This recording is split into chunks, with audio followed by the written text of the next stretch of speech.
Well, they absolutely unequivocally had to win these two games before the 4-game trip out west.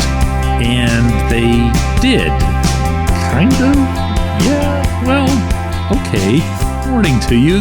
Good Monday morning. I'm Dejan Kovacevic of DK Pittsburgh Sports. And this is Daily Shot of Penguins. It comes your way bright and early every weekday. If you're into football and or baseball, I also offer daily shots of Steelers and Pirates in the same place that you found this. Penguins 7, Flyers 6 in what felt like, in so many ways, one of those ridiculous Aaron Asham fight fests from the mid-2010s. You know what I'm talking about, or early 2010s, when they were really, really nasty.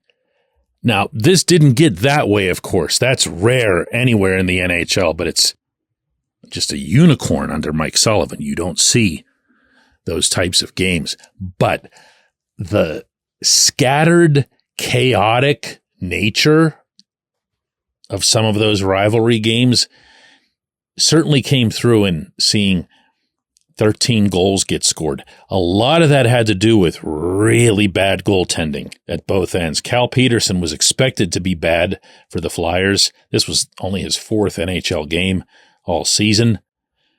And he really came through in that regard. What wasn't expected was Tristan Jarry being as bad as he was. And I'm not even just talking about the 6 goals on 26 shots. I thought he looked out of sorts, out of his mind at times from the very beginning. And I don't know why. I can't know why. Goaltending coaches usually don't know why. But he just didn't have it. He was a goal against waiting to happen for all 60 minutes of that event. But hey, not that anybody else was any good defensively either. So what does it matter? You know what? In going through that locker room last night, they would swear up, down, and sideways that it didn't matter. And that included a captain who had 4 points. Yeah, I mean, we need 2 points. It's a big 2 points. And, we know the situation with the standings and games at hand and all that stuff. So, from here on in, we just need to grab points. And I think, getting, the win last game and trying to build off that going into the road trip was really important. So, if we just take care of things, get ourselves back in the picture a little bit, that's all we have to do. So, we just got to continue to get points, and I think we all believe that we can get ourselves back in it. Sidney Crosby with a goal and 3 assists. Sid wants this, you guys. I don't know if that comes across to everybody, but it really should. Sid wants this team in the playoffs. If it has something to do with the NHL trade deadline, if it has something to do with keeping Jake Gensel around, I can't say that. I don't know that, and I don't get that sense from him. Sid's mission from the very beginning, going back to the opening of training camp, has been to get this team, to get this franchise back into the playoffs. Doesn't mean he'd be satisfied if he achieved that, but that's the thing that he's put in front of himself.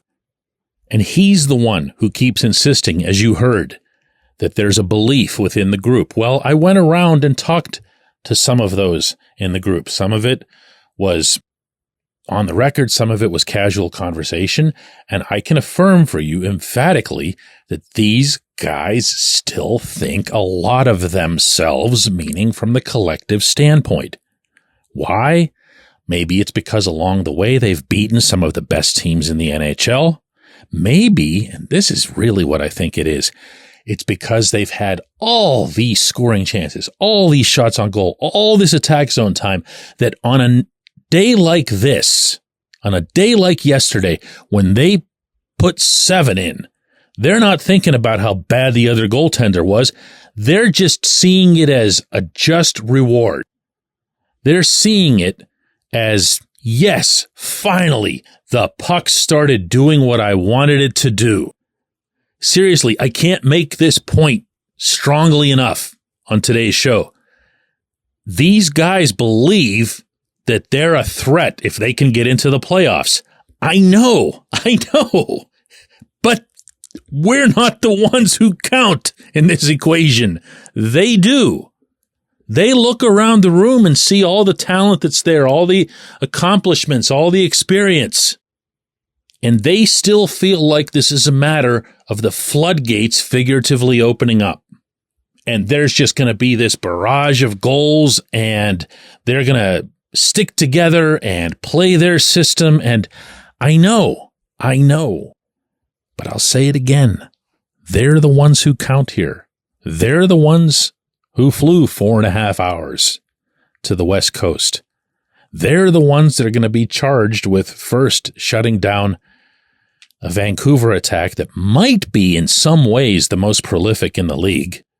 Certainly, an argument could be made based on the quality of their top two lines. Then they go to Seattle, then they go to Calgary, and then they end with no rest on back-to-backs against the Oilers. Tough challenge here.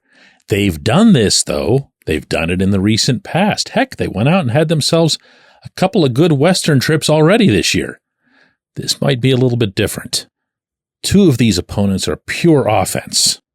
And if the Penguins perform anything at all like what we witnessed yesterday, and the performance itself was gross, the outcome wasn't, the performance was, they're just going to get slaughtered. But there they go. 7 points behind the Flyers. 4 games in hand on the Flyers. The Flyers don't look like they're going anywhere. You still have to pass up the Devils and the Capitals along the way, but it's not unthinkable. And believe it or not, it doesn't really hang that much on what happens at the trade deadline.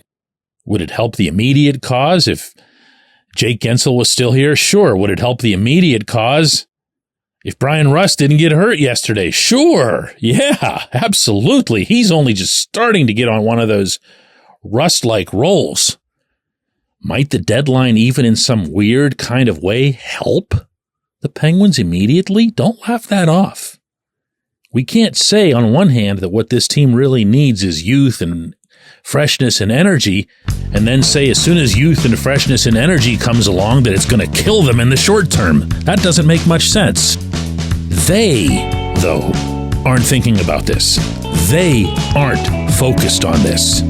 They want to beat the Canucks. That's it. When we come back, J1Q.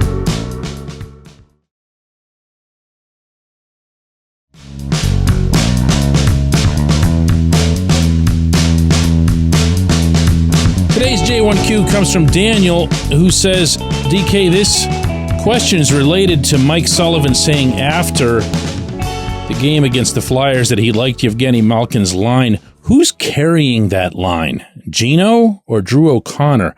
I liked what I saw from DOC and Valtteri Puustinen more than Gino in this game. He looks unengaged at times and, to me, sloppy and just not driving play like the other first ballot center that we have. Daniel, it was a weird game for Gino. And I mean that from the attempting to analyze his performance standpoint. I felt like he had his wheels. I felt like he was able to drive from the back. And I also feel like he was able to contribute to sustaining the attack.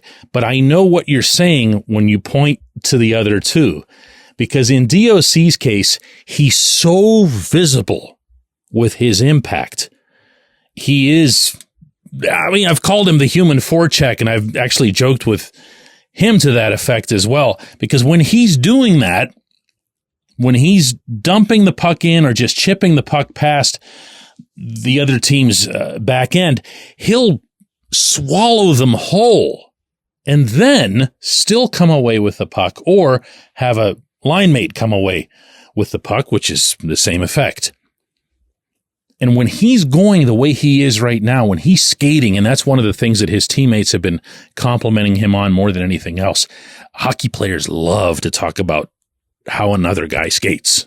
It's just part of their DNA. Skating is such an enormous part of ice hockey, and yet it doesn't get discussed nearly enough. He's just flying right now. And when you add on to that the comments that Sullivan made a couple days ago about Pustinen's skating, about how he looks and is a lot faster, and how he's getting to pucks in short spurts quickly enough not only to win them, but also to be able to turn and face the inside of the rink and see what he needs to see before there's somebody on him. He's been really, really good in that regard. Here's what's missing. Gino is a late arrival to the attacking zone. He has been a late arrival, not fashionably late, not lazy late, but because that's been his style ever since he came to the NHL, and I'm sure before he got here. He has always been the trailer. And he was again in this game yesterday. The catch was that really neither DOC nor Pustinen were able to hit him. They looked. There was traffic there, and the puck just didn't get through. I guess you could give the Flyers some credit for defending that well, even if they gave up 7 total goals. But that was the only part I felt of this line's overall day that didn't go right. Everything else did. They were so effective. They were so aggressive. They maintained the puck in the Philadelphia zone better than any other line, and they were rewarded for it in the form of DOC's late goal that gave the Penguins a lead they would never give up. I appreciate the question. I appreciate everybody listening to Daily Shot of Penguins, and we're going to do another one of these tomorrow.